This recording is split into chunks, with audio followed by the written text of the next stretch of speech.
So, quick video, semi-quick video, we'll see how quick it is.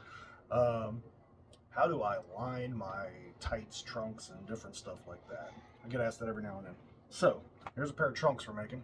I got my spray board here kind of over top of them, so I don't get adhesive everywhere.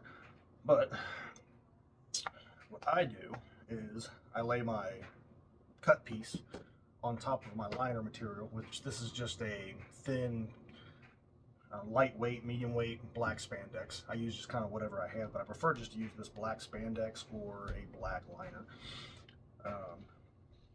And then I've got I use basting spray. I use heat and bond basting spray. I like it, it's sewable. You can get it at Walmart, online, wherever. Some people use this 3M Super 77. It works too.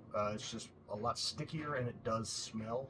It's got an odor. The other one doesn't have an odor to it.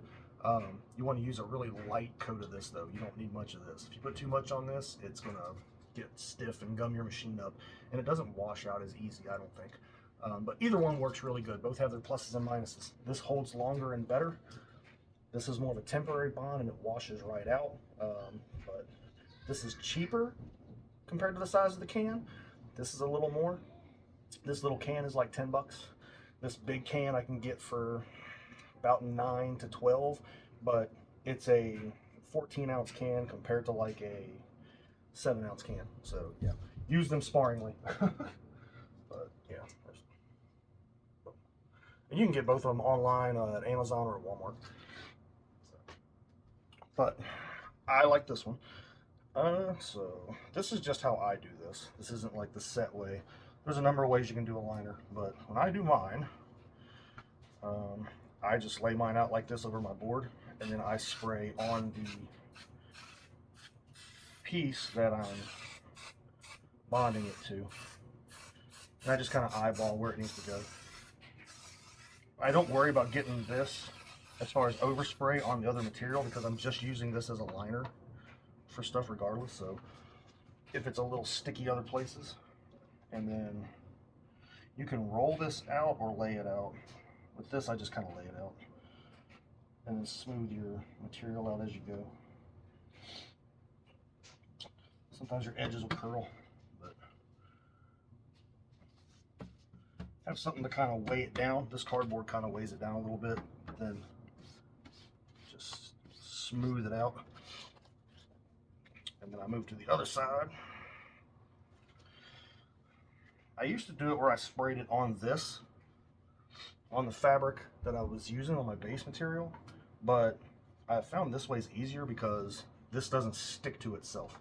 Sometimes you'll go to move it and place it and it'll stick to itself, and then you have a whole other bit of aggravation on your hand.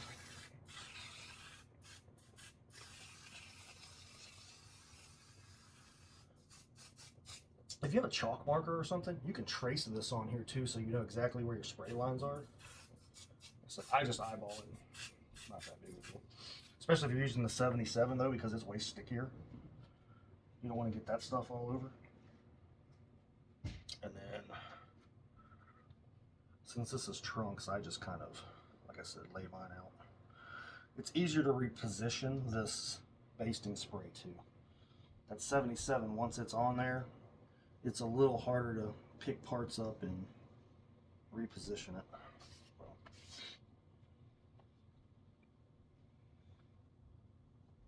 There's a number of ways you can do a liner.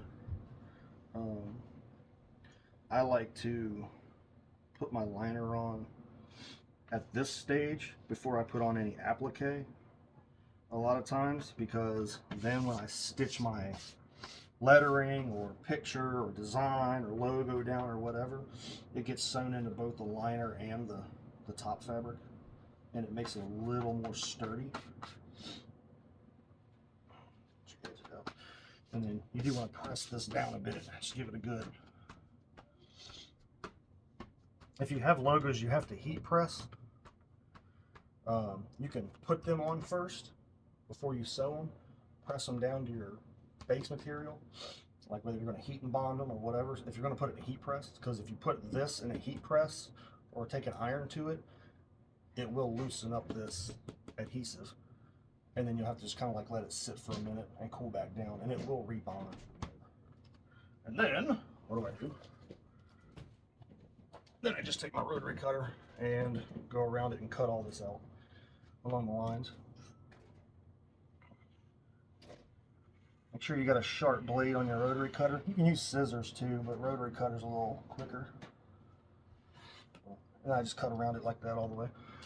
So, pretty simple. Not too difficult.